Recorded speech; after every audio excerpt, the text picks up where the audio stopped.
Good. I noticed neither of us are wearing our official NFL gear this week. Nah, we talked about the Packers last week, so So you're moving on. yeah. I should have worn my Chiefs hat because of that. That's a good point. Yeah, we still got the AFC to go this week. I know. How much of the NFL did you watch this weekend? Any preseason? Yeah, I watched a lot. A lot of it. Okay, so you're gonna have a lot of real good insight then. Yeah, I mean, I'm one of those people that I don't really take a whole lot of stock into what the preseason, unless say you are the starter and you played really bad against the 2s and 3s or whatever. Then I think you can take some stock into that. But if you're the 1s and you're playing against the 2s or 3s and you tear it up, okay, cool. Yeah, that was my thought too. Is like I really don't care what the score is. It means very, very little. There's a really big all-time champ, Pear Bear. He was here a couple weeks ago. He was like, I don't know if Andy Reid's ever had a winning preseason season. So he's like, I don't really take much stock into it because people would probably consider him as one of the best coaches, if not the best coach right now in the game. So you just don't really care. Yeah, like I mean, what the Ravens? Everyone's like making a big deal. They've won 24 in a row in preseason. I'm like, okay, cool. Congratulations. You were 24 for last 24 in preseason. Something that means absolutely nothing. I think the Lions, the Browns typically probably have the best record in the preseason all time. Probably those two teams. Probably. Like, those two teams don't matter. Yeah, because their starters are basically backups most of the time. Yeah. So they're just used to it. So what up, Matt? Welcome back to the show, man. How much football did you said all? Yeah, Matt, just like you, Tubby. All that he could is what he watched. Right, Matt? I mean, football season, yeah, I get it is preseason, but, it's the start of it. I have to get my fix somehow right now. I mean, I'll take preseason, I guess, if I have to. So here's my frustration right now in watching it was, one, I forgot that Matt Corral played for the Panthers. And I think if I'm the Panthers at this point, I'm like, man, I probably would have just either traded away out of that pick or I just feel like they could have or just not had that early of a pick because I think Caleb Williams is going to be better than Bryce Young at the next level. I would imagine. Just looking at it, but because Matt Corral, they haven't even given him a shot yet. At least give him a shot, and they haven't. And I don't think they will. No, he ain't getting no shot unless Bryce Young gets hurt. So, and who knows even if that's the case because they did sign Andy Dalton. So I would imagine if Andy Dalton's healthy, he probably would be the primary backup.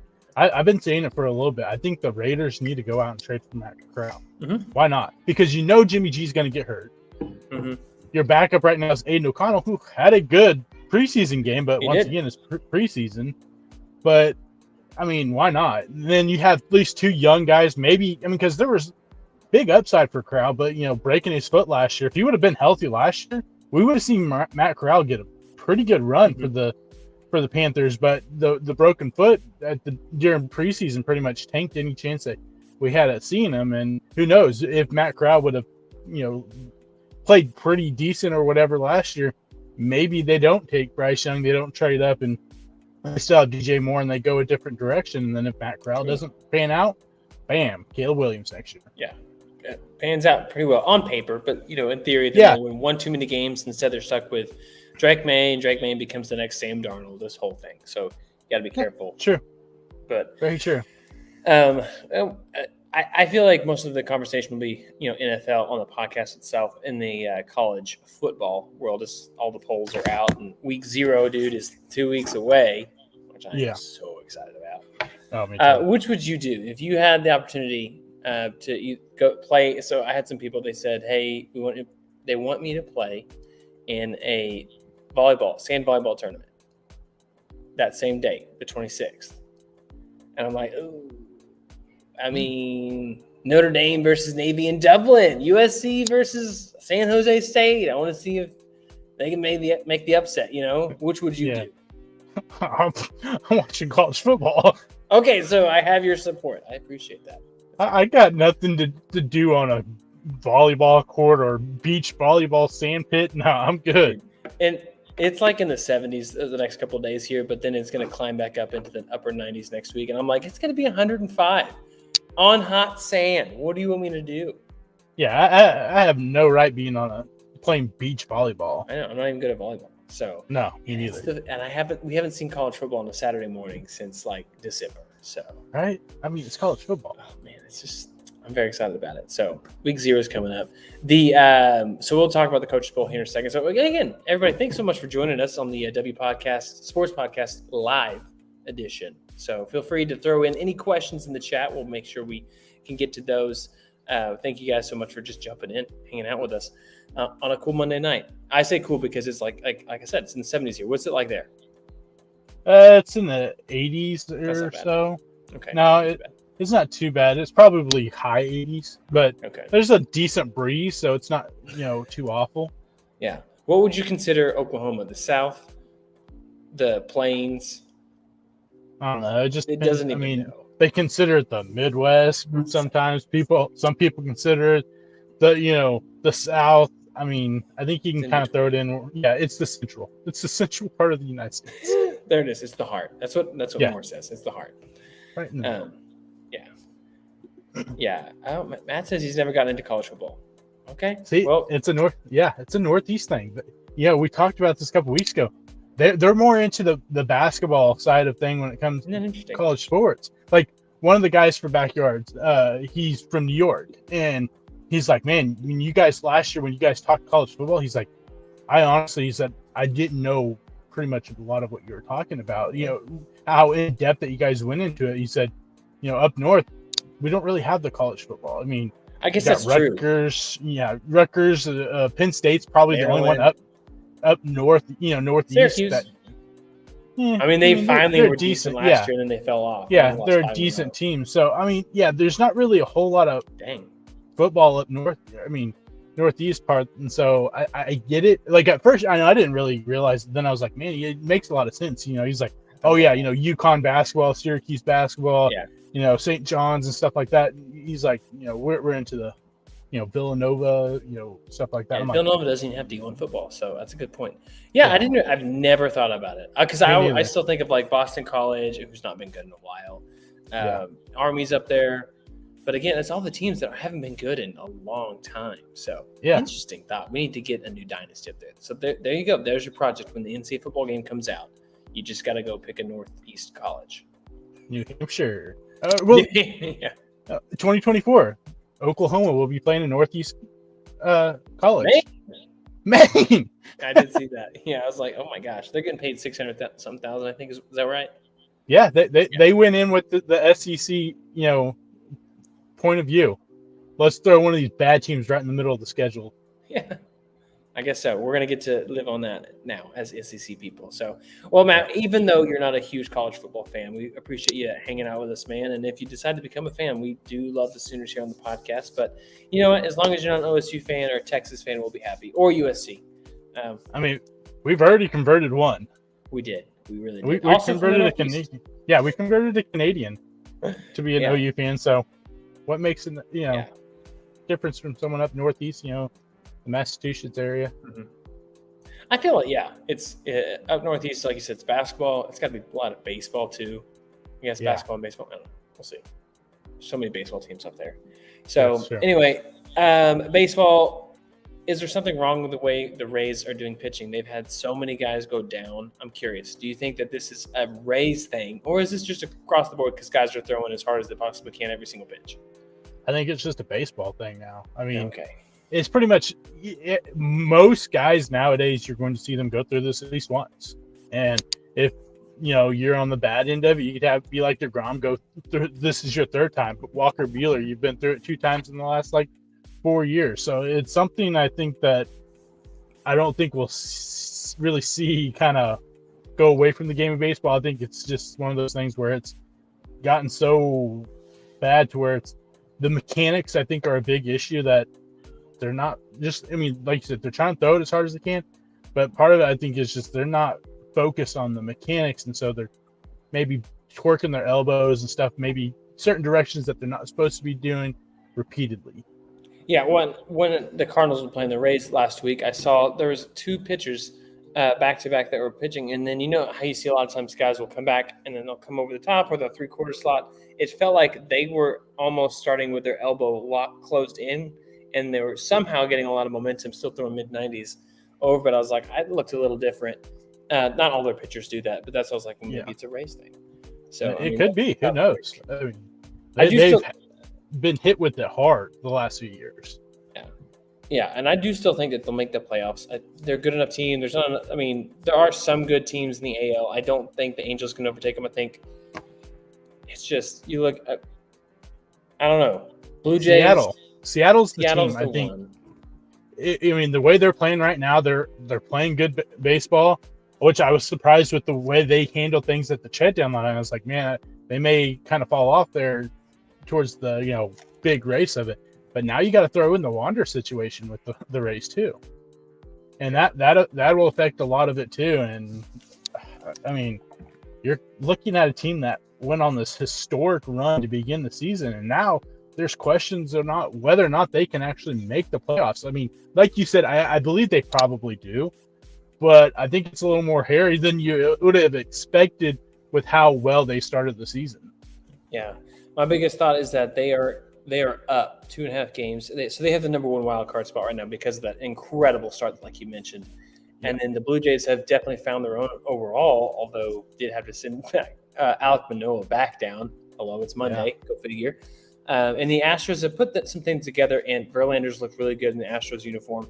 I just think the Rangers are too good because Scherzer's also looked pretty good in that uniform, and so has Jordan Montgomery. And so I think those are two teams that you should lock in. The one wild card right now is the Mariners, but the Mariners right now are that fourth place team. It's impressive how many teams are still fighting for it in the AL, whereas the NL, you really I know there's a lot of teams in it, but it really feels like it's the Phillies, the Giants, and either Marlins or Cubs. And the Cubs have definitely played better as of recent, so you got to lean towards them. But it almost feels like it's almost decided, even though the darling Diamondbacks are only 2.5 back. They have lost every sense of what momentum looks like. Mm-hmm. And then you got the Padres, what are they, 5.5 back? And you look at that team and you go, I just don't see any chance of them making the playoffs with the way that they've been, And then you got the whole Soto stuff. You see that where he's like, it looked like we just quit. We quit during the middle of the game. And well, they definitely did. I mean, at that point, where do you go now if you're the Padres organization? I thought I had an interesting thought for you based off of what was expected for this year. Who's the bigger disappointment, the Padres or the Mets? I'd still say the Mets because they put so much money into it, but it's like 1A, 1B, and then the Cardinals are at 1C, but and then the Yankees are 2. Yeah, like that'd be the way I would put it. But yeah, they've been so disappointing. The only thing, they have a positive run differential. They run into some bad luck overall, and just they're not going to win some games around the right culture, the close games. The Mets at 12 games under 500 when they came in at almost $400 million payroll is insane to me. And now they had to sell off a bunch of pieces. They're still going to be paying money to guys who are going to probably go win a World Series in a different league this year.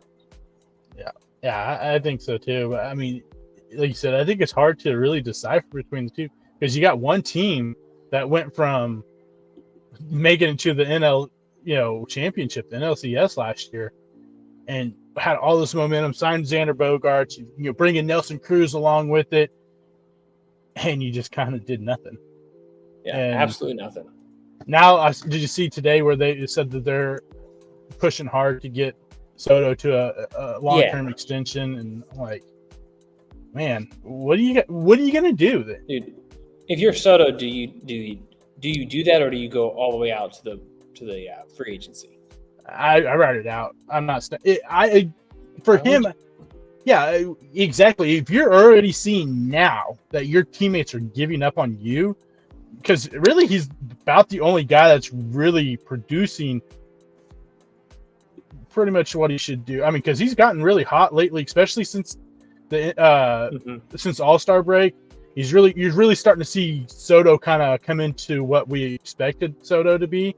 I mean, the average. I know some of the average and stuff like that won't look great still, just because he did have a big struggle at the beginning of the year, but. You look at these second half numbers so far, and you're looking at a guy that you go, okay, maybe he's finally finding something. Okay, I'm this young, and I've got Machado who's getting older, Bogaerts who's older, Probably won't re-sign Snell. Probably won't re-sign Hader this year. Darvish has been so up and down this year. A lot of the players are starting to, I think, maybe regress a little bit. I mean, this is the worst. I mean, what happened to Manny Machado this year is kind of head scratching to try to figure out what happened. Yeah, he had. I mean, this was almost that Paul. Remember that year, Paul Goldschmidt? Everyone's like, "Oh my gosh, did he fall off the edge?" And then the second half, he turned it around, was on fire. I think that's what we saw from Manny Machado. The month of June, this is the month of June. He was much better. I think that's where he had 11 of his home runs. If I'm not wrong. Yeah, 11 home runs, almost 30 RBIs. He walked more than he struck out. His OPS was over 1,000. Turn the page to August, and he's back to normal. So. About hitting 220, only 1 home run, 4 extra base hits. So it's been pretty rough. I don't know. This team is – so when I look at the Cardinals, they have to change a bunch of stuff, right? You look at the Mets, they got to change a bunch of stuff. But I think that I don't think the Mets are closer. Of the teams that we're talking about, the Yankees, Cardinals, Mets, and Padres, who's the closest to making the tweaks to make it right next year? I'll say the Cardinals just because I feel like they've had that success over the years, and I think what the New York Yankees are doing is just kind of crazy. If I'm Aaron Judge, I'm wanting out because Cashman, Boone, I think they both just need I think the Yankees just need a hard reset, really. And I think that's we've seen the hard reset with the Mets. They probably won't compete until probably 2025. I think that's what Scherzer and Verlander both kind of came out and said, this is what we were told by the upper management and the owners, that they're not really shooting for 2024, but more 2025 season.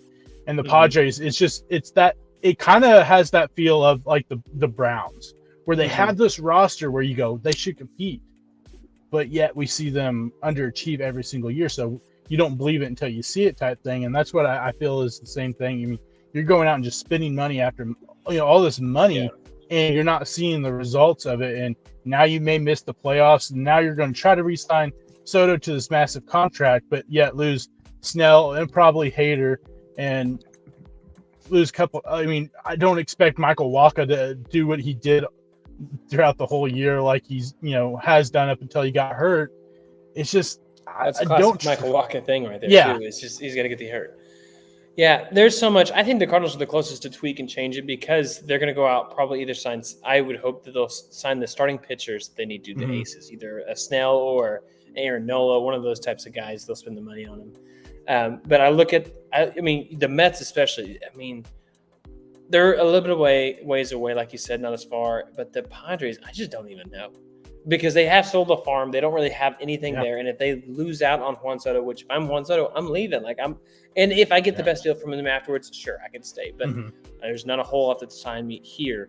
And that there are markets that are going to be out there paying, that are going to be ready to look for him, because he has had a much better, I'm going to say second half, even though we're not all the way through the second half. He's had a much better second half than he has the first part. But yeah, it's just one of those things where you look at that roster and you go, you shouldn't be bad. You should be at least competing for this division, and at worst be in one of the top 2 wild card spots. And the fact that you're not, I don't know if that points to Bob Melvin as the manager not doing his thing, or you point toward AJ Preller, the GM. I mean, you went and sold your farm for last year and all that stuff. Now you've got one guy in your farm system, or I guess 2. I think Jackson Merrill is pretty high up there, but you got Ethan Salas, and you're like, oh, he's a top 10 prospect, which I think was kind of crazy when they came out with the new pipeline prospects. But he's only 17. He ain't coming to the major leagues anytime soon. No. Probably the same thing with Jackson Merrill. And then if Merrill does come up, he plays the same positions as Tatis and Xander Bogaerts. He plays shortstop and outfield positions. So you've got this thing where I don't know what you do, because you have the guys there that you should be good, but it has to be a culture type thing that you just don't know how to put it together. Well, they're going to run out of time for this season if they're not careful. I mean, there's only like 40-something games left, which is nuts. I'm all for it. I'm happy with the Padres, because all the chirping the last like 3 or 4 years. Oh, yeah, it's their division. Yeah, we're going to catch the Dodgers. And no, you beat us last year in the playoffs, I'll give you that. But you highly underachieved this year. Any other baseball notes you want to hit today before we jump in? Nope, I think that's it. Okay. I think that's all I've got. We do have one quick thing here in the chat. We had, because you're the hockey guy for us in the pod. I hope you know that, Tubby. Oh, goodness. I'll put up on the screen, but he said a little sad with his favorite team. Matt said he loves hockey. The Bruins are his team, and got some retirees out there. The top. So I mean, you're a resident hockey guy. So how are you feeling? I mean, I've only been into this hockey thing for about a few months span. So I mean, I saw that Krejci did retired today. You lose Bergeron. I mean, coming off the season that you had, and then, sorry, Matt, I don't want to rub salt in the wound, but I mean, it's too soon. Yeah, the face plant in the playoffs, it's just, I don't know. It seems like a lot of steam is getting taken out of the balloon, and hopefully that they're able to. Like I said, I don't know a whole lot about hockey, but I think that, man, that's got to be a big thing, and it's going to be a tough hurdle to get over. Like losing your, two of your big centerpieces for the last, decade, and now this with the whole playoff thing, it's just not ideal. No. But hey, Boston has more championships probably in the last 15, 20 years than any other city. So, how bad can you feel for them? I mean, you still got to feel somewhat bad just because, man, the playoff run was rough. Yeah. I mean, just for the city of Boston, the whole, sports playoffs, like I said, sorry, Matt, I love you, buddy. Yeah, we really appreciate you, man. We feel for you. We've all been there. I've been there all season. We just didn't win before we got to the sucky part. Well, actually, we did. We won against the Blue Jays. They number one, and then lost every other series after that. So, no, we lost. They lost game one game two. Anyway, getting out of sorts here. So we're going to start the podcast here. So again, if y'all are hanging out with us, feel free to drop a question or chat in a question or prediction in the chat as we go through. We're going to start with some college football, then we'll hit the AFC as we hit NFC last week. So, you ready? Yep, let's do it. Almost hit the run button. All right, 3, 2, 1, go. Welcome back, everyone, to the W Sports Podcast live on YouTube as we speak. And now, if you're hearing this on Tuesday or Wednesday or Thursday, we were live on Monday, and we want you there next week. So make it a plan, put it on your calendar, whatever you got to do to be a part of the chat. Throw in your team, your predictions, questions, whatever it is, and join the W Sports Podcast community over on YouTube, Facebook, or even our Twitter, the W Sports Podcast. So it's James here alongside me. Go ahead. It's X. I'm so sorry, dude. The logo is still the same. It's so weird. It's so weird. Well, so I didn't get a chance to announce the co-host. Of course, my name's Jimothy. Jimothy. Wow, that's a close one. There you go. And we got Tubby with us as always, just bringing it. So I hope you're ready to lock in because college football is less than 2 weeks away. I know. We finally get to talk some more college football. Like I said, we're 2 weeks away. I mean, I'm so excited for college football. Yes. Dude. The first game is at 1:30, I think. Yeah, it's at 1:30 on the 26th. There's 2 games that day, and I would watch both. The 1:30 game in Dublin, Ireland, Notre Dame versus Navy. Navy's not very good this year. New head coach for the first time in a while.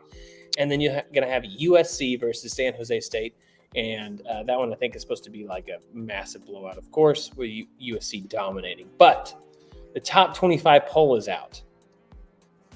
So here's the thing. Top 25 poll means absolutely nothing. OU was ranked in both the top 20 of the polls themselves. I think pretty much all the teams are the same. A&M somehow snuck into one of them. Did you see that? Yeah, I mean, at least they didn't put them at 6th again this year to start the season, but yeah. I want to say that I saw this thing over the last 3 years. They're the only team to be ranked in the top 10 and 3 years in a row at the end of the rankings not be ranked at all. Yeah. I know for sure it's the last 2 seasons. I'm not sure if it was the season before. They may, SEC bias and put them in, somewhere.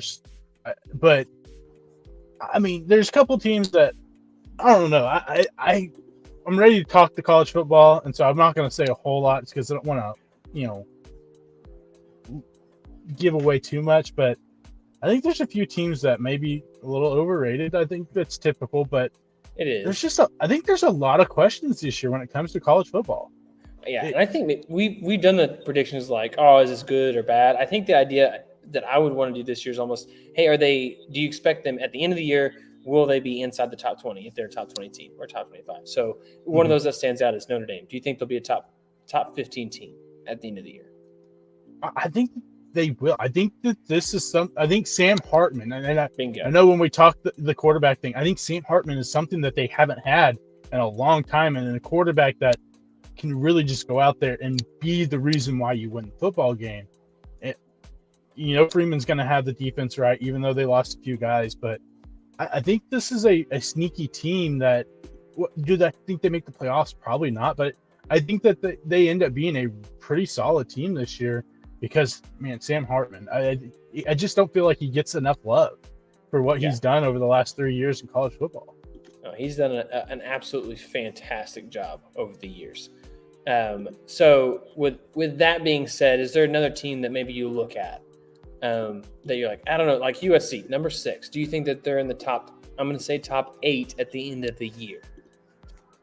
I mean, if we're going off of what I look at, I think that they lose more games. I think there's a possibility that they lose more games this year than they did last year because I think that their conference schedule is tougher than it was last year because you got to play Oregon and you got to play Washington this year. And those two teams, whether or not you're playing in LA or you're playing in Washington or Oregon, it's going to be tough because those two teams are pretty good teams. And then you got to play Notre Dame again. And we just talked about Notre Dame. Sam Hartman, he's a difference maker when it comes to what they didn't have last year compared to having Drew Pine be the quarterback against USC. So I think there's a chance that you could possibly see them lose 3 games. And I forgot you got to play Utah also. So here, the first half of their season, the hardest game I think is at Colorado, and they should win that one. The defense at Colorado is not good enough to hold back this Lincoln Riley-led offense with the Heisman Trophy winner or the skill position players they have. But after that game, they get Arizona, then they finish at Notre Dame versus Utah, at Cal, that's a win. But then Washington at home, and then at Oregon, and then UCLA. That is a gauntlet of some really well-coached teams late in the year. The Washington one, you might have some weather, but nothing too crazy, I don't think. But that right there, that Washington's at home, never mind. But that right there, that's a tough way to end the year.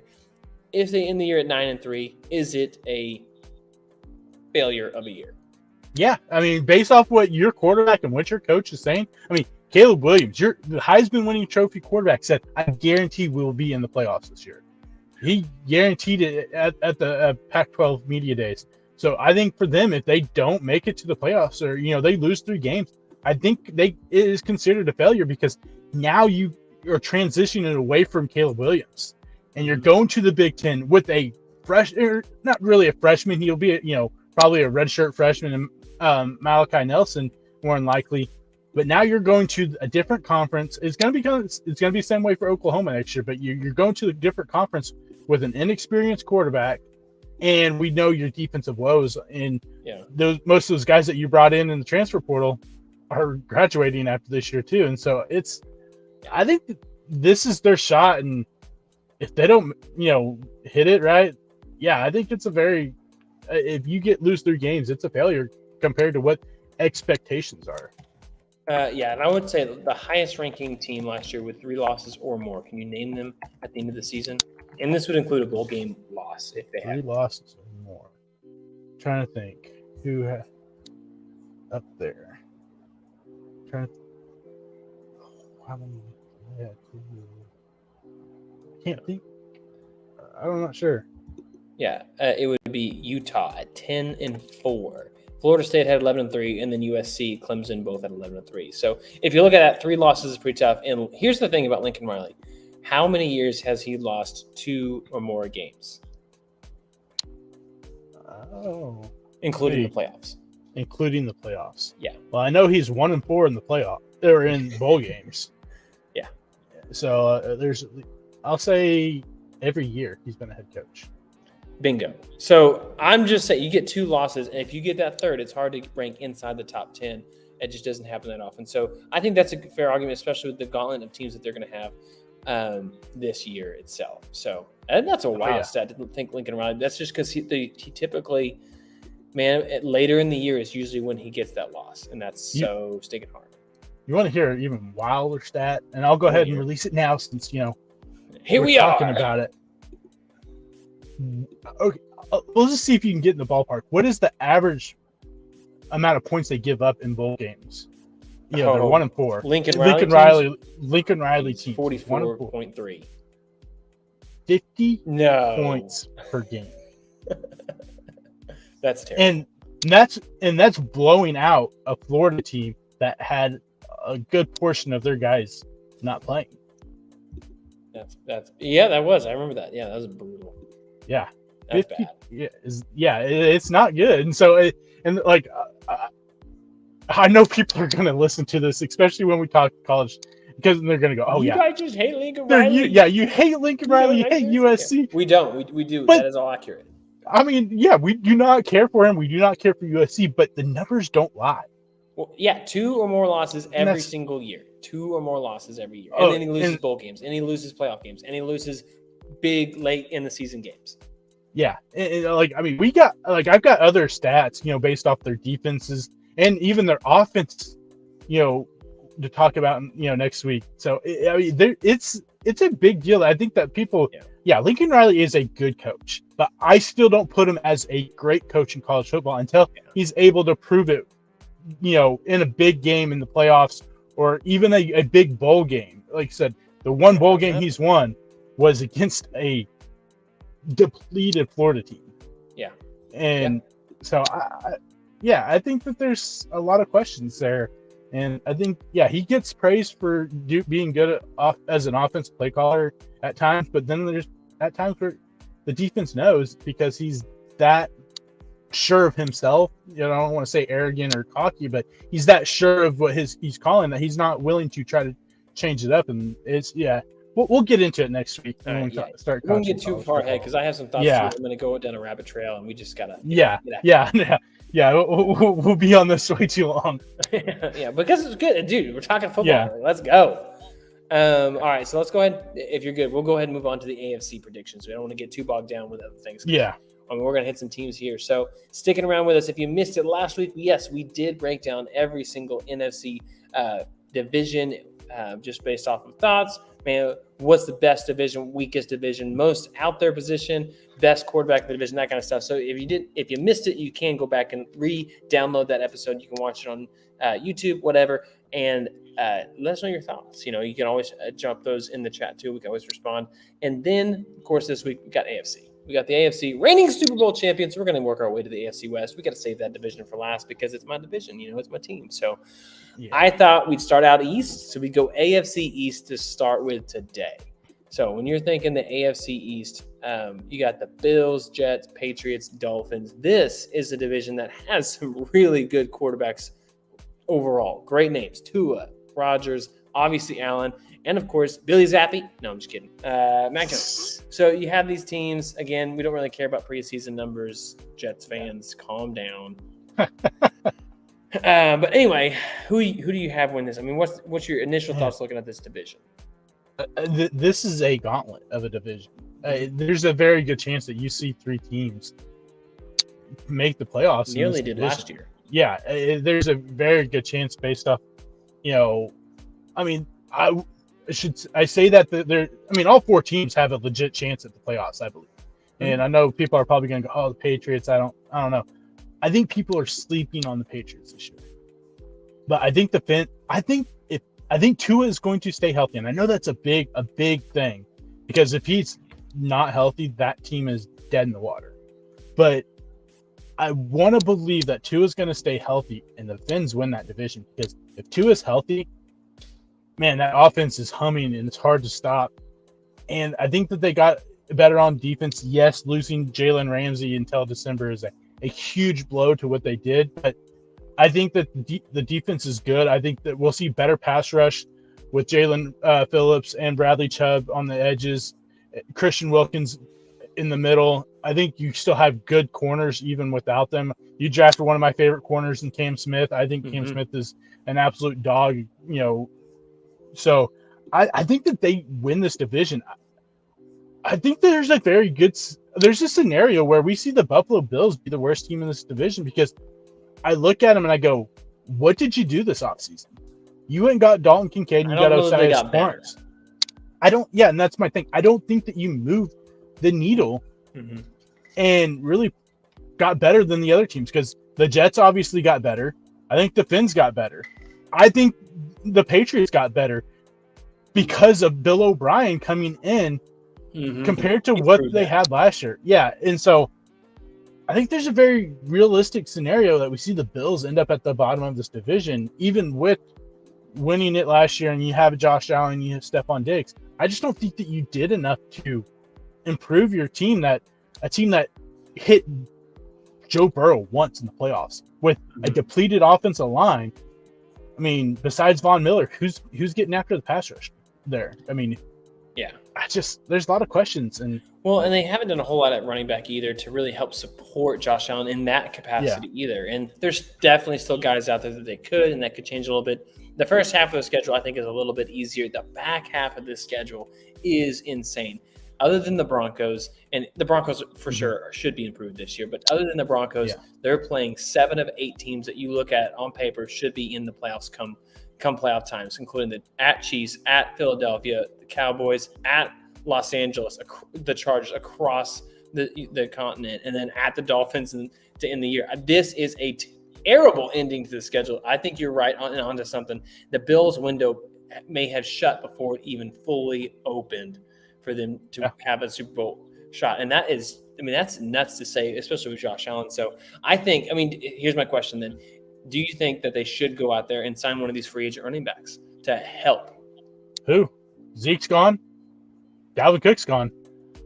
Well, I guess maybe that would be the question is there a move that they can make with a guy like Josh Jacobs, who's really unhappy, or they call up the Colts, and the Colts obviously don't want to trade JT, and we're going to get to that here a little bit from last week's show. That was a question at the end, but yeah, I think Josh Jacobs is probably the most realistic option if you're going to trade, but I think they proved it last year that they really aren't worried about the running back position because you could have went and made a trade at the deadline last year, and the trade you made was for Nyheim Hines.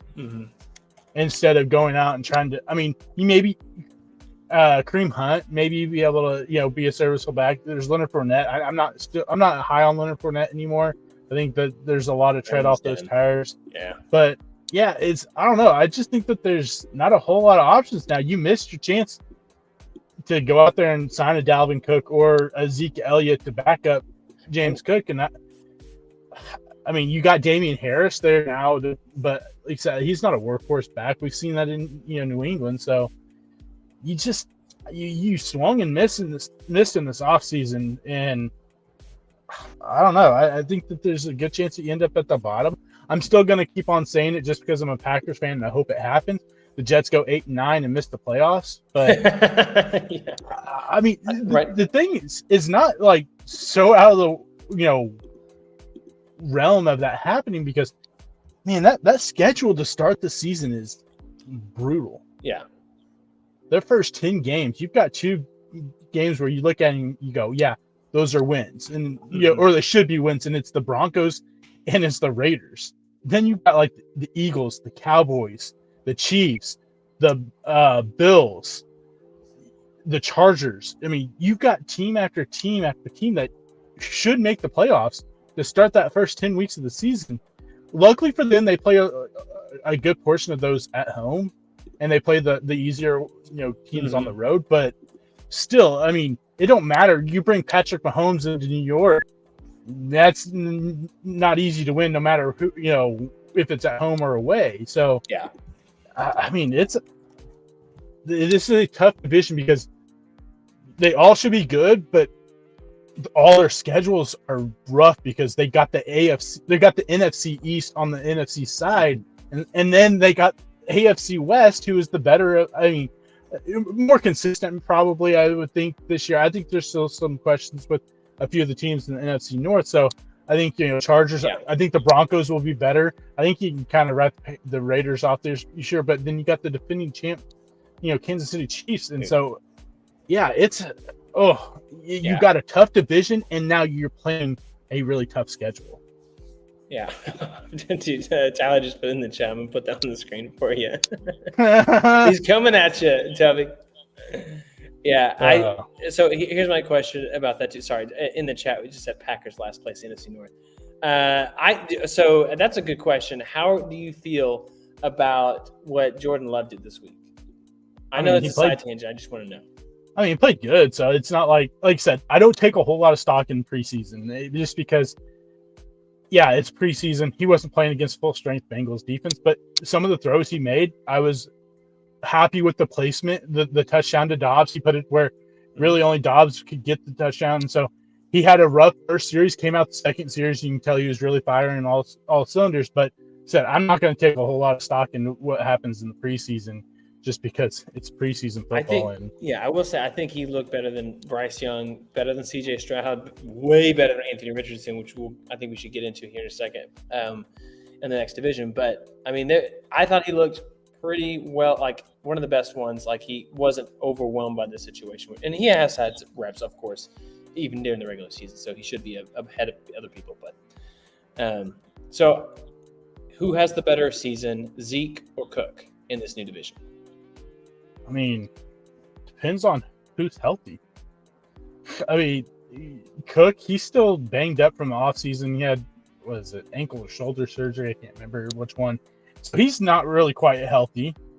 So I'll say Zeke because I think that there's a possibility, and I hate this because I drafted Ramondre Stevenson in one of my leagues, that we see him still goal line touchdowns like he did in Dallas with Tony Pollard.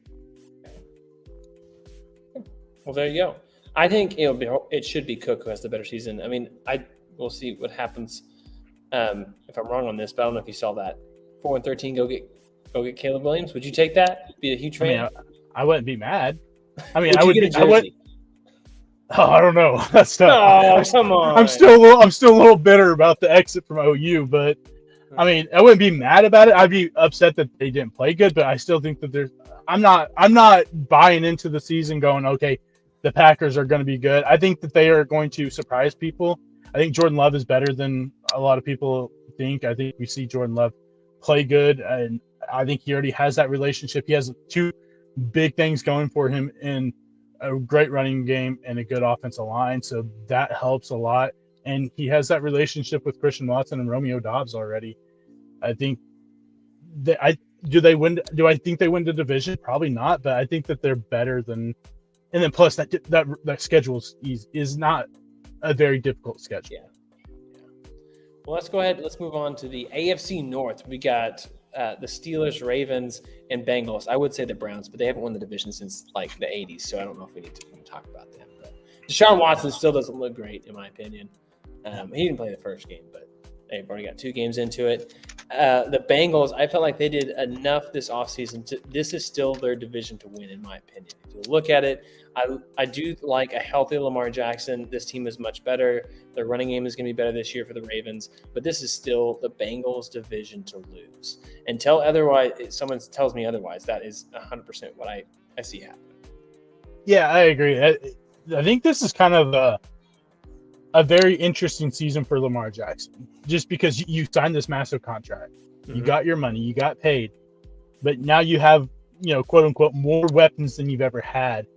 If you go out and you do not succeed, who's to blame now? The solace has to, a lot of the onus has to go on you now, because that's what you've been saying too. Oh, I don't have the weapons. The biggest thing for them is, are we going to see third straight season where injuries pretty much tank that team, where Lamar Jackson gets hurt? You see, J.K. Dobbins, Rashad Bateman, your offensive line, Ronnie Staley, your whole defensive unit last year was hurt. So it's one of those things where you're like, can they stay healthy enough to even, really compete and push the Bengals? This team almost won a playoff game without him. I mean, so you got to think with all those injuries, all that said, they still somehow almost managed to get there. But I mean, this backfield, Melvin Gordon's there, Gus Edwards, J.K. Dobbins. We'll see. We'll see. Yeah, no, and yeah, absolutely. They somehow almost snuck in, a win over the Bengals, but it's just still, you may be able to sneak into the playoffs, but you got the situation. I don't know about the AFC this year. I don't know if Lamar Jackson goes down, if you can be good enough to sneak into the playoffs this year, because I think it's stacked. I look at it and I go, there's a possibility of 11 teams to fill 7 spots. And it's one of those, if Lamar gets hurt, or a good portion of these guys get hurt, I don't know if the Ravens can do it. I think that they can push the Bengals. I think the Bengals got better on the offensive line, because you throw in Orlando Brown as a huge upgrade over Jonah Williams or whoever was playing when Jonah was hurt. I still just have questions. Is shifting Jonah Williams to the right tackle going to solve anything for a guy that gave up the most sacks in the NFL last year? Yeah. I don't know. And then there's a few questions for the Bengals in the secondary. You're replacing both starting safeties with 2 young guys. One, Daxton Hill was a first-round pick last year, and Jordan Battle, who was a third-round pick this year. So there's some questions there whether or not your defense is quite up to snuff, in the secondary issues. I mean, you lost Eli Apple. I know it's not the most, enamoring name, but he still played decent football. So you lose some guys in the secondary. Are you, still good enough, and are those young guys going to be able to step up? Quarterbacks. This is a quarterback-driven league, so best quarterback in the division. Who is it? Do you say Lamar or you say Joe? Oh, it's Joe. Okay. What if it's back to normal, 100%, what he was before the suspension and everything? Deshaun Watson or Joe Burrow? Joe. Okay. All right. I think that's a controversial take. I think most people might take a Deshaun Watson before all the stuff happened. I'm not saying you're right or wrong. No. I think that's a hot take. Yeah. Oh, I'm sure there's probably people out there that will argue against it, but Joe Burrow knows how to do the one thing that not all quarterbacks know how to do, and that's win. Yeah. And even when you don't think he can, Joe wins. No one expected them to make it to the Super Bowl a few years ago, except for maybe this guy. But, whatever. Whatever. But I mean, he wins. It's just one of those things. I mean, winning is a trait. I mean, look at Patrick Mahomes. It's one of those things where you look at it and you go, well, they have Patrick Mahomes. I'm going to pick them probably 9 times out of 10, depending on what it is. And so, Lamar Jackson, he doesn't know how to win in the big games. Deshaun Watson, same thing. He blew a massive lead to Patrick Mahomes and the Chiefs. He did. That year. He was, in the MVP race. So it's just, you got to be able to win. I will say the other thing the Bengals did this year is they were able to work out a way to keep Mixon there. And Mixon is a really I would say top 10 back for sure. And so they do have a lot of support around them. I mean, obviously they have probably one of the best receiving corps in the league. I mean, it's just too good. So Tyler in the chat also agrees with you on Joe, and it's not even close. So I don't know. Joe hasn't won the MVP yet. We've seen Lamar Jackson be that guy. What would you rather do, play in a Super Bowl or win an MVP? Oh, for sure, win the Super Bowl. Now, is it the Super Bowl? I'd much rather play in it and say at least I made it there. Okay. I mean, how many playoff wins has Lamar Jackson have? 1? Okay. Yeah. I hear you. I'm just saying. I would much rather say at least I made it there. Yeah. I mean, trivial MVPs. I mean, how much stock do you take into some of these? I think Hall of Fame, that's where that one really comes into play. If that's a big deal. Maybe it's not. I think the NFL Hall of Fame and the NFL Hall of Fame is one of the best well-done ones. The basketball, to me, makes no sense. So that one, I don't even know. No? I mean, Dirk just got enshrined. I know, as he should have. Yeah, absolutely. But, I agree with you. Yeah. Oh, man. So, all right, are you willing to pick a division winner right now? Because I feel like if I'm looking at it, it is the Bengals' division to lose, but as second place is going to be Baltimore. I think they probably, just within a couple games, maybe 2-game win. Yeah, I agree. I think it's the Bengals, the Ravens, and then we'll see what the Steelers can do. Can he pick it, improve, and see what happens. And we really didn't hit the Steelers much. How much of a leap do you think Kenny Pickett takes? Or at the end of the year, who has a better season, Kenny Pickett or Jordan Love? Ooh. I don't know. I think they'll have a pretty comparable season, honestly. I'm gonna give the edge to Jordan Love because he has. I feel like he has a better collective around him. There's still questions on the offensive line for the Steelers, and we've already seen Kenny Pickett have issues with concussions in the NFL last year. He had a couple of concussions, beat up a few times. So, yeah, what can you get when it comes to offensive line play? You did draft Roderick Jones, but I still feel like he's probably a year or two away from really seeing his potential bloom. So, I think there's some questions there, and I think we see Pickett take a pretty good step forward, though. I believe Kenny Pickett is a solid NFL quarterback. And another year into it, building that, relationship with Deontay Johnson. We've already seen him and Pickens have a really good, relationship with each other there. And so I think the offensive line is the big question for me. Can it keep him upright enough to keep him from sustaining too many injuries? My biggest fear is he had 7 touchdowns total in the year. His touchdown percentage was one of the lowest that you've seen, but also his yards per attempt was so low. I mean, games above 7 or above 7 yards was 1, and that was his first game, 10 for 13. He didn't even start that game. So, and he had 3 picks. I mean, that's my biggest fear with Kenny Pickett. I do. In the chat. Oh, yeah, that's great. QB's last name is Pickett. That's a good point. I do think that quarterback names do matter a lot, at least in the past, like Tom Brady. Okay, that's a strong name, And it just Kenny Pickett. No. But I hope that it works out. Just be a hometown kid. I mean, that would be awesome for him, be a Pitt guy. Yeah. Still in. So. Be like that kicker from Pitt. His last name is Blewett. yeah, exactly. Not a good idea. No. Did you hear about the kicker in the Saints-Chiefs game yesterday? The guy who hit the game-winning field goal for the Saints. He got stopped by security before the game. Thought he was a fan. Got stopped by security again on the way back to the locker room after hitting the game-winning field because he thought he was a fan again. And I'm like, well, he hit the game-winning field goal at least. Yeah. Hey, at least you got some limelight. You'll probably be on the practice squad. Yeah. But hey, good job. Yeah, good job. Yeah. This is a division that has quite a few running backs. So, quick question: Which running back do you want the most? Najee? Do you want J.K., who could have a good comeback here if he's healthy? Obviously, the Nick Chubb, who's considered either the best or the second best or third, one of the top 3 backs in the league, and then Joe Mixon, who's no slouch. Yeah, I'll take Chubb. I'll take the consistent thing. It's nothing against Joe. Team. Yeah, it's nothing against Joe Mixon because I love Mixon, but there's the injury history with Mixon. We'll expect him to miss a few games probably. And so, yeah, I'll take the consistency, him being able to run through defenses and wear him down. I'll take Nick Chubb. Yeah.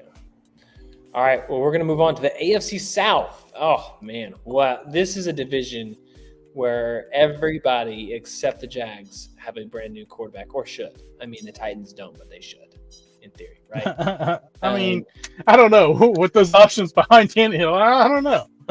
I think go get Corral or go get Zach Wilson. Do something. I mean, you did draft 2 quarterbacks in back-to-back drafts. And not good ones. whether or not they pan out, I doubt it. But yeah, I don't think that either of those guys should be starting over Tannehill. And I know there's a lot of people that are still somehow on the Malik Willis hype train. They should not. They should stop doing that. You should have exited that train a long time ago, folks. Yeah. Well, so we got the Jags. They obviously won the division last year, right? I'm not remembering. No, you're right. I'm remembering that incorrectly. It just sounds weird to say the Jaguars won the division. And then this year, Trevor Lawrence is expected to be that guy again. Like the best quarterback in the division is what the expectation is. And he's one of those guys that could make that giant leap, the next step up. Last year, his numbers, he just across the board was better. His completion percentage went up. His yards per attempt went up a whole yard. His touchdowns percentage went up. His total touchdowns went up while his interception percentage went down in half and was sacked fewer times.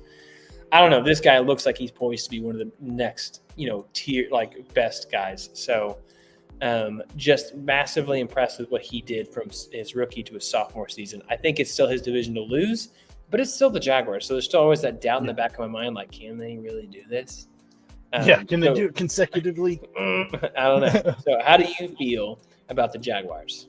I think there's a lot of good hype about what's going on. I think this is a prime example of coaching matters when it comes to the NFL.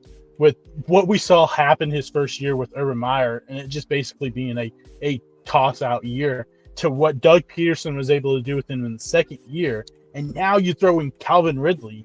If Calvin Ridley's anything what he was with the Falcons, a year away from football, man, you've got you a legit number one wide receiver now. And now Christian Kirk being a number two makes him even more, I think, dangerous than he was last year. I think this is a team that could very well scare some people in the playoffs, and maybe a team that I don't want to play that team, because Trevor Lawrence, I think, is putting himself, I think at the end of this year will be right on the fringe of a top 5 quarterback in the NFL. And we'll do our fantasy thing in a few weeks. This is a guy I've been drafting in fantasy in almost every single team I have, because I think the potential for him is just stupid high this year. Mm-hmm. Well, I really, really love Travis Etienne for this team. I think this, obviously you got to make sure he stays healthy all year long, but I do think this team this year, they are sneaky good in the skill position set. And so the team is set to win the division on paper. And that's the easiest part is, it's on paper. Great. But if you look at the leaps that Trevor made, Travis Etienne is there. Can you name me 2 other running backs they have on their team? They got some of the best running back names. I know they have Tank Bigsby. There you go. They drafted him this year. I'm trying to think who else is there. Another drafted guy last year, 5th round pick. From Ole Miss, right? Bingo. I cannot remember his name. For the life of me, is not. I don't even have a guess. Think of a rapper. Dude, I am honestly Snoop Coop. Yeah. Snoop Connor. Yeah, nailed it. I figured you get that. So they have that, and then I think this is a great name for a running back. I don't know how even good he is. Quadre Allison. Yeah, Quadre Allison. I love that. So sorry, the real side tangent there. It doesn't mean anything, but I do think they have some decent depth, especially with Tank Bigsby. I think he could be a sneaky guy there. Mm-hmm. This is the division to win. I don't know what expectations I actually have though for Ridley. I mean, that's a long time to not be playing, man. Yeah, out a year. I mean, it's probably even more than a year, because I'm pretty sure he got hurt it wasn't hurt. He stepped away from football because of he had some mental health issues, and so I mean, a year and some change out. It's tough to get back into the flow of things, but man, if you can, you got you a legit number one wide receiver in Calvin Ridley, and give Trevor someone that he can depend on every single down most of the time, and then you got Christian Kirk taking the top off of it with Evan Ingram. Zay Jones had a great year last year also. You've got a decent wide receiver group there. The one question for them, I think, is going to be their secondary. You've got some questions secondary-wise. You got a lot of young guys. Can they step up and, improve off of what they did last year? If they can, man, this is a team that you probably aren't going to want to play. Because, like you say, this is a quarterback-run league, and we've seen it was against the Chargers, but he came back with 24 down after throwing 4 interceptions in a game when he could have just, sent it in and said, okay, well, I threw 4 interceptions. We're down 24. You came back and won that game. That insane. And then almost, I mean, you gave the Chiefs a tough fight too. Yeah. He did. Yeah, thankfully he lost. So let's look at some of these other teams here real quick. We got the Tennessee Titans. We barely mentioned them already a little bit with just drafting quarterbacks. How long until Will Levis gets to play? Didn't really. I mean, I watched a little bit of his preseason. It wasn't great, but and then obviously you have the best running back in the game with Derrick Henry since he has been the full-time starter. 2019, 2020, 21, 22. He has been at least on pace for 1,500 yards or more. And 2 of those years, he was on pace for nearly 2,000 yards. One of them 2,000, one of them just under 1,900 yards rushing. Is he still healthy? Is he going to be able to play 16 games this year? Or do you feel like you would be more nervous as a Titans fan? I think the last couple of years have proven you are a little more nervous as they start to break down a little bit, because he's been hurt the last 2 seasons, and last year was even more extended, injury. I do love the backup in Tyjae Spears. I think he was one of my favorite running backs, a very underrated running back out of Tulane last year, and I think he's someone that can at least spell Derrick Henry a little bit to maybe take some of it, so he's not, just constantly being fed the ball 30 sometimes a game. Maybe take a little bit off of him, and because Spears is great in the pass game also. I mean, it's a team that it's not a sexy team. The quarterback, those 2 quarterbacks looked rough during the preseason. Willis and Levis, both of them had bad interceptions, and I mean they were like bad interceptions. And so if Tannehill goes down, their season's over, because those 2 guys cannot step in and do anything. We saw Willis last year step in and somehow won a game, but no, he's not an NFL quarterback. I don't think Levis is anywhere close to being ready to be an NFL quarterback. Out of the 2, I would take Will Levis over Willis, just because I think there's more structure of a thrower there. Yeah, I think his is more mechanical issues. A lot of it with the feet and throwing off his back foot a whole lot. But the crazy thing is that we see this team, if Tannehill's healthy, you got Treylon Burks stuff, they're in such a bad division that you probably lose 2 games in that division, and it's against the Jaguars, and then you're going 4-2 in that division. You automatically get 4 wins with a easier schedule. It's one of those things where you're like, if Tannehill's healthy, you go, they're going to somehow get close to a wild card spot, because their schedule's easy, their conference is bad, and because we've seen them a couple of years ago be the number 1 seed and arguably the worst number 1 seed in football history, but somehow sneak out, 8 wins or 9 wins and be close to a playoff game because their division is that bad. Yeah. And you said conference, you meant division, but yes. Yeah. I think you're 100% right. The Will Levis is similar to some of the quarterbacks I saw in the preseason for, first game. Not a huge sample size, so can't get ahead of ourselves here. But if you look at this Derrick Henry, I mean, I would just keep riding the train until it falls off the tracks. Like, I mean, the dude just keeps on going. Tyler put it in the chat. The Titans throwback unis. I think you like them. I don't like them as much, because I'm still focused on the Seattle Seahawks. I mean, dude, I just love those Seahawks ones. Tyler, I'm curious. Do you have a preference between the Titans? Are those your favorite of the throwback ones this year, or are you preferential to any of the other ones? So we'll have to see what he says. Yeah, I mean, I like the powder blue old Oilers uniforms. I think they're pretty cool. But yeah, I agree. I think Seahawks absolutely killed it with the throwback, and then plus the little commercial that they had to announce. Great. Yeah, absolutely nailed it. Yeah, nailed it. All right, so let's go ahead. We're going to talk about the Houston Texans. They got 2 top 5 picks on the team this year. First preseason game, absolutely whooped up on. Oh, he just said the Vikings purple P. That's what you said over the. That's your favorite? I mean, I'm not gonna. I'm just like, I didn't see enough of a difference in those to be ecstatic. I do get the nostalgia of them, but okay, I'm sorry. I shouldn't hate on your preferences, Tyler. I'm sorry. I feel bad. Thanks for listening, man. You're awesome. Thanks for listening. Commissioner of all commissioners. If there was a trophy for it, I think Tyler would win it when it comes to fantasy football. Every year he does something cool. So I did throw out this idea to our league, and here, let me get your idea on this. So we have a last place punishment, okay? And so here, it was the 40 combine, the bench press, or like reps, all that kind of stuff. Is essentially what the last place had to do. They had to film it. They had to put it in our group chat. Great. So luckily, I didn't get last place. I mean, I won the whole thing last year. No big deal.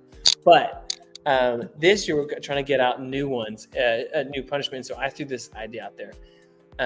So I said, loser, last place, has a different team gets to choose their 5th round pick next year.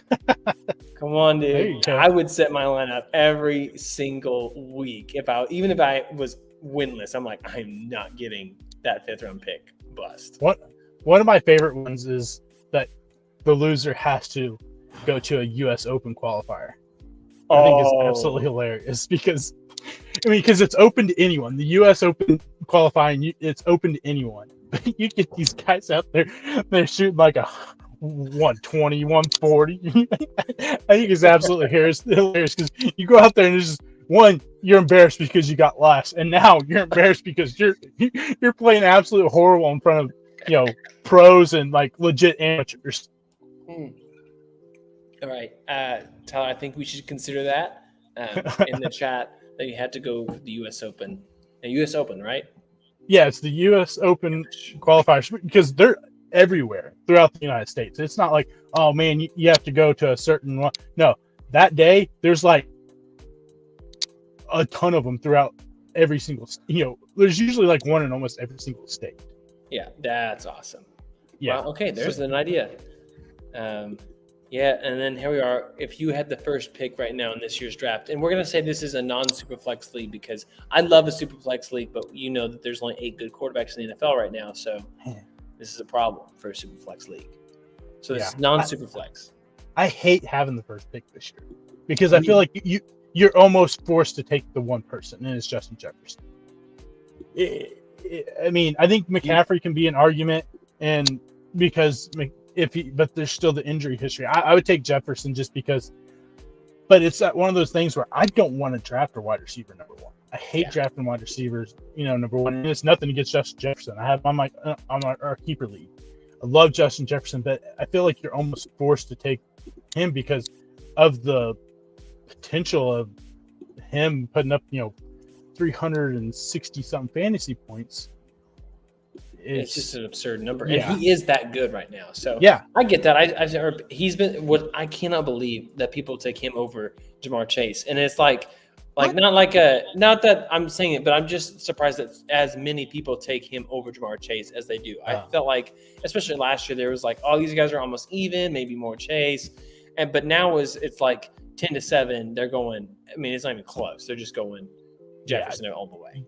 Jefferson is that guy. He is in that conversation with the best player in football. Yeah. He is on pace to shatter a lot of records the way he's going right now.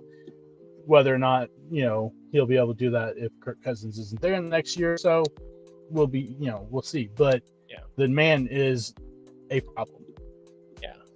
Well, let's go real quick. We'll back to the Houston Texans. I am up the wall right now with these teams that have rookie quarterbacks, and it's the preseason, and they're giving them 1, maybe 2 series. Yeah. What are we doing?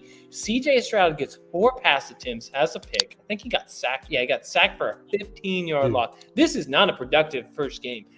It looked bad, and maybe it was like, hey, listen, we just wanted him to get some reps.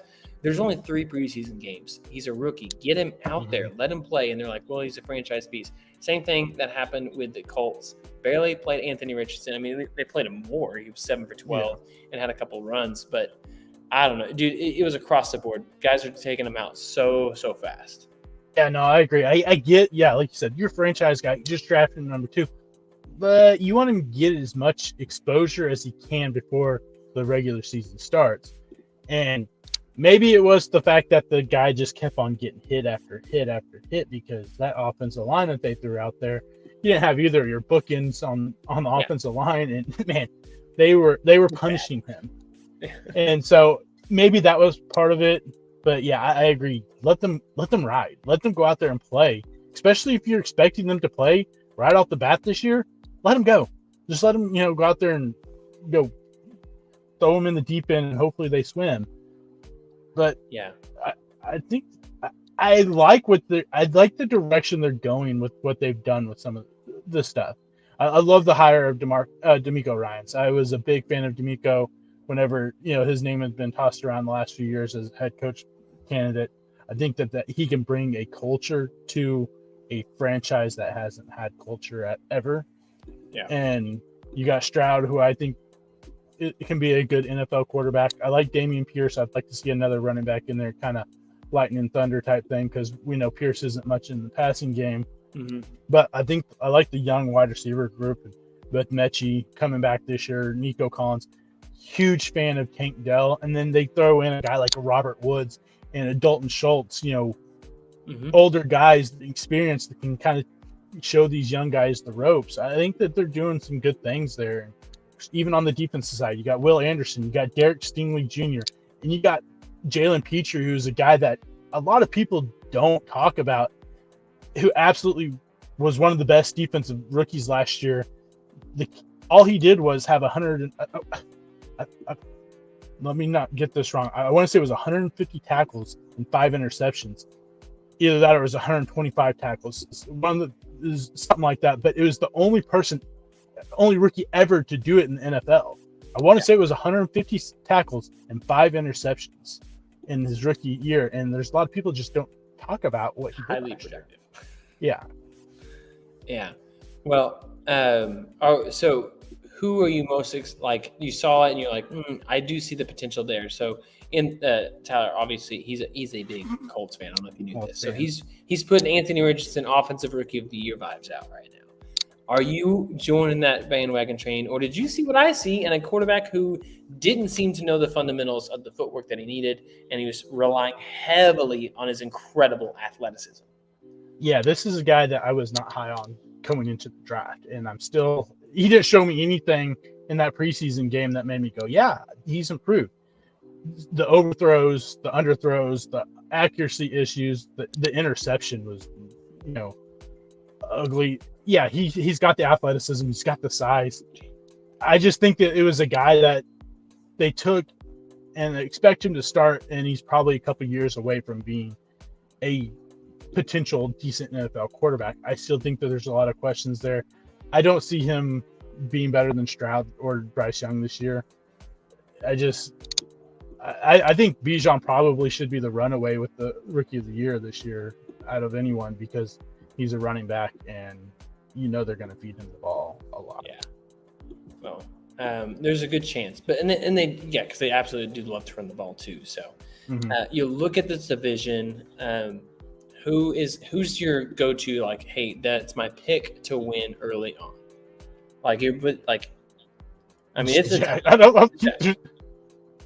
You said, but I thought you were still going to slightly lean like an outside chance for the Titans based off what you're talking about. I think the Titans could push for a playoff. Just because I think that the division is that bad, and it's all predicated on Derrick Henry and Tannehill staying healthy. But if they do, that division's not good. I imagine they'll probably have 4 wins, and they'll beat Texans twice and they'll beat Colts twice. Yeah. More, or they should at least, and probably win. Like I said, they got a pretty easy schedule. They should win a few more games. I still think the Jaguars are the clear favorite, and I think that. If we're talking about the other 3 teams, absolutely Tennessee's the one that I would see winning. Yeah, there you go. Early on. Well, we're going to move on to the champions, the Super Bowl champion defending division, the AFC West, who last year everyone predicted the Broncos to be the darling favorite. Everyone thought Russell Wilson was just going to keep on cooking. Before we jump there, Tyler did say the Colts would gap year. It is. Yeah, there you go. Anthony Richardson. How many years is that gap year? Does it just keep rolling over to the next year, then the next year, then the next year? Oh, yeah.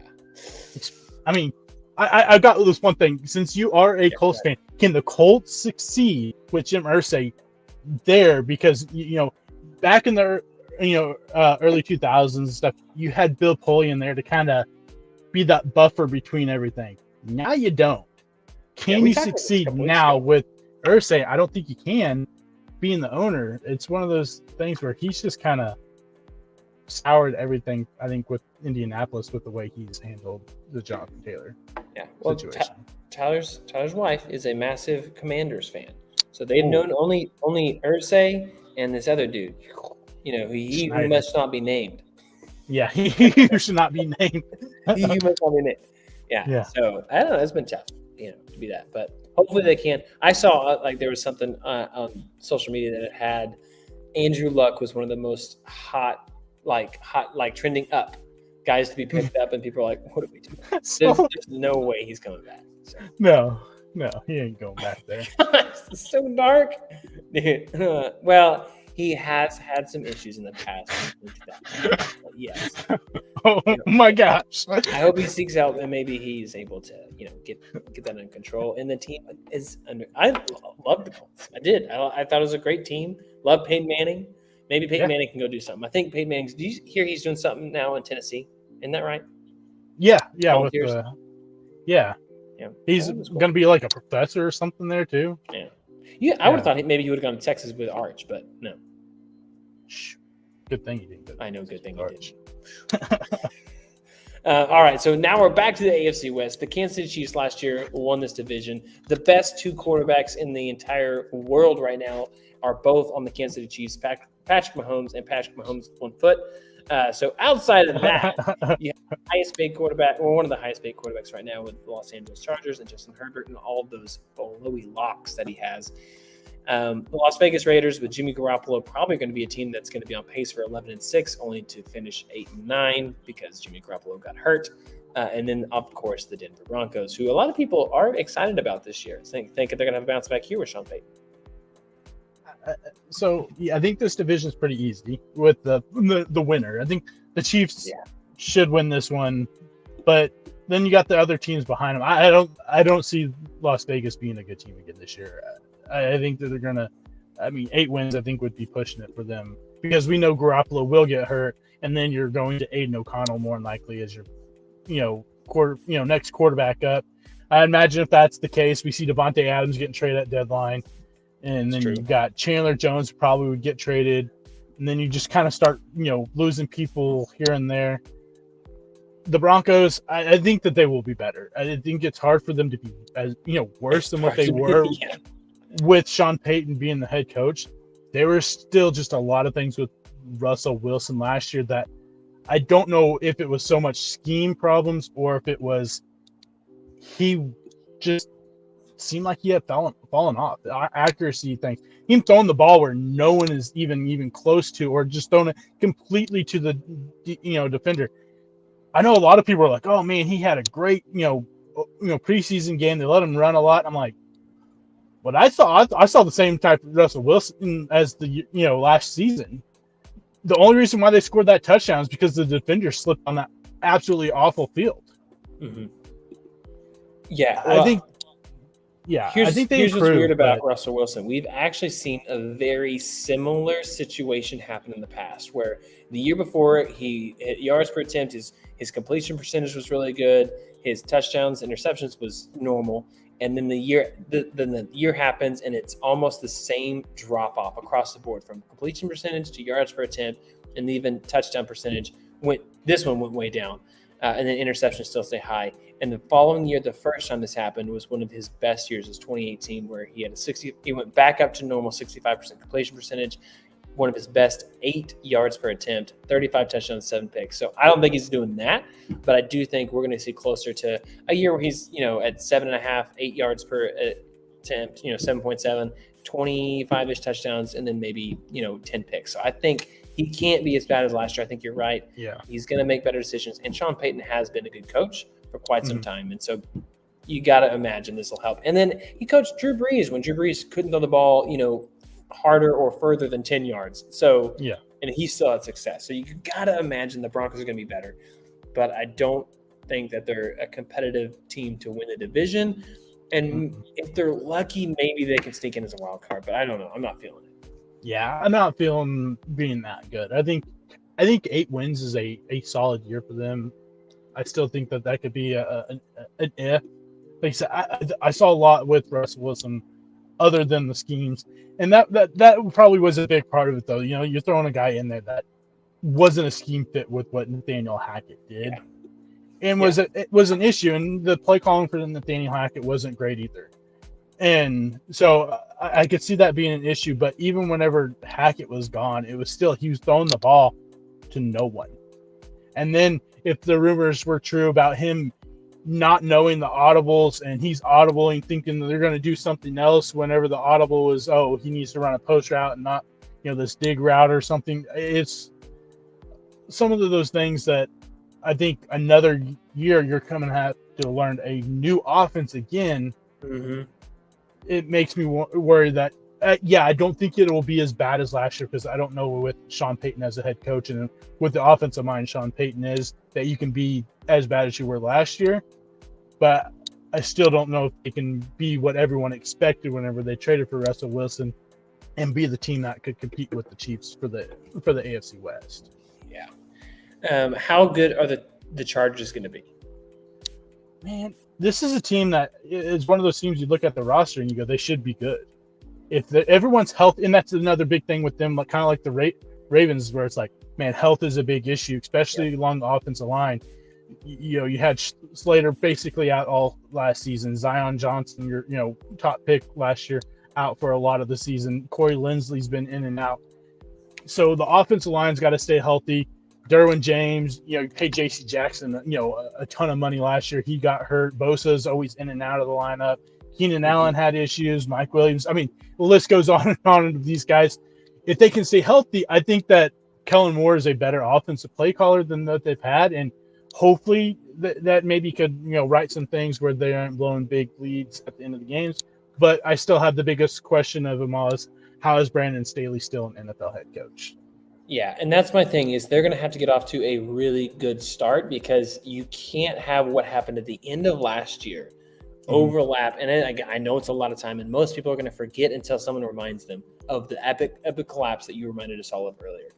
But if they get off to a slow start, if they go roll into the Chiefs and get thumped, and you find themselves looking, what is that, 1, 2, 3, 4, 5, 1, 2, that's week 5, and they're 1-4 or something like that. I mean, you're going to be looking at his hot seat is just scorching, because at that point you're like, okay, nothing's changing here. We have to get a new face in here, because we can't waste Justin Herbert. And if there's one thing I know about the Chargers, is they're essentially the Mets, and the Mets are going to Mets, and we know the Chargers are going to charge. That's just what they do. And so I think that they have to get off to a good start, and they have a schedule that lines it up to be that they have the potential with Dolphins, Titans, Vikings, but it's not going to be easy. And they have 3 division games, or 2 division games early on in the season. So I don't know. It is definitely the Chiefs division to lose. Yeah, and I still think the Chargers push for a playoff game. More like Dolts.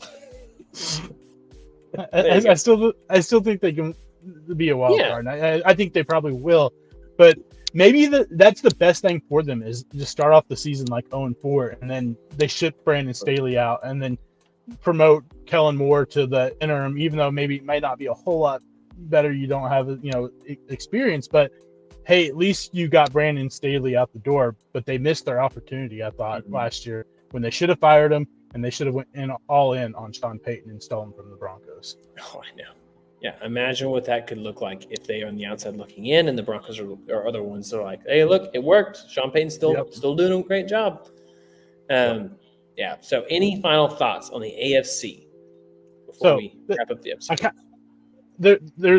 I want to go back to the Jets, because I feel like, I threw out the 8-9, thing. I think there is a lot of questions, and I know this is going to look like, oh, he's, bashing Rodgers because he's, whatever. Like we do with it's Lincoln not Riley. the case. It's what we do. Yeah, it's not the case at this point. Is that I still think Aaron Rodgers is a good NFL quarterback, but I think that there's some questions. How fast can he build a relationship with the receivers other than Allen Lazard? What can he do with Wilson and Mecole Hardman? I mean, I guess you got Randall Cobb there too, but what he can do? Can the offensive line keep him upright? He's going to a team from where he's had a good offensive line pretty much his whole career to a team where you're counting on a Dwayne Brown, 30-some-year-old Dwayne Brown staying healthy, a Mekhi Becton staying healthy, who hasn't played 6 games in his NFL career over the first 2 or 3 seasons. And then the biggest caveat of them all is, what does Nathaniel Hackett be as a play caller? Because last year was the first time ever in the NFL that he called plays, because you go back to his time at Jacksonville, Mike Marone was the play caller there. You go to Green Bay, Matt LaFleur's play caller there. We saw him be a play caller with Denver last year, and it was absolutely awful. So can he translate? Is it good enough with Aaron Rodgers knowing the system with Hackett that helps, but the play calling is still going to be an issue? Are we going to have what Aaron Rodgers did the first few years that Hackett was there with Matt LaFleur, and the last few years with Mike McCarthy, where he's having to go out there and audible, or he's not having to, he's audibling every single play. For sure. And I think that's the part where if they go against those better corners, I think the biggest question is going to be like, do they have that receiver that can get separation? Right? Do they have the number one receiver to go against the number one corner? And if not, Rodgers is going to be super frustrated. He's going to be vocal about it. He's not going to be reserved. I think they have the wide receiver. It's whether or not he can get in sync with that wide receiver early on. I mean, if he doesn't, like that first part of the schedule is so tough for them that if they start off slow, the sky will be falling because it's New York.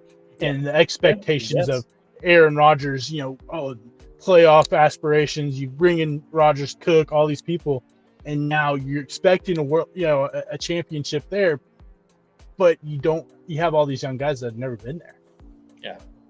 No. So I 100% agree. A lot of pressure on a couple of these teams this year. A lot of pressure, which is why they're on Hard Knocks. There you go. Well, before we wrap up the episode, I just got to give you a quick shout out. My wife and her team just won their softball league. Undefeated champs. They are the Chuggers, like the Louisville Sluggers. They're called the Chuggers. And absolutely congratulations to them. I substituted with them one time, so I like to say I get the ring as well as a 10-day contract guy. I don't know show off the bling. Yeah, where's my ring at? My wife is uber competitive, and she has a lot of fun, and she's really good. She has a really good arm, and so she plays third base in a softball league. I'm just saying, and it's a co-ed league, so like they're screaming line drives right at her, and she just holds her own. She has the bruises to prove it, but yeah, undefeated. Just saying, pretty cool. Go Chuggers! Go Chuggers!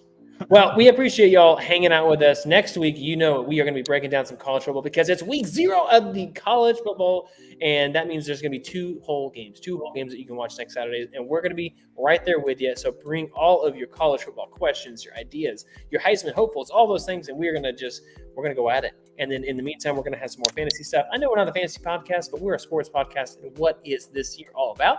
But fantasy football. It's draft season, baby. So make sure you're following us already wherever we're at on social media. The W Sports Podcast. Find us. You can see us on Linktree or whatever it's called. Is it called? Linktree. Yeah. Okay. W Sports Podcast. You'll find it, and then you can subscribe, download the podcast, and also share it with someone who doesn't already have a good podcast. I'm telling you, I'm watching ESPN every now and then. I'm sorry I had to drop it. I'm getting so frustrated with some of these guys. Yeah. I'm just like, I'm just going to text Devin instead. I'm going to see what I'm going to text Cubby. He's going to know what's going to happen. I mean, I feel like I have a pretty decent idea, and so why go through all that stuff with ESPN? And I mean, they fired half the people, anyways. I know. How many people have we fired? None. Goose egg. Okay, Yeah. One person stepped away because of scheduling issues. We miss you. Yeah. Come back, Jesse. He would have been a hockey guy. Oh well. Yeah. Till then, we appreciate y'all listening, and we will see you all next Monday. See ya. See ya.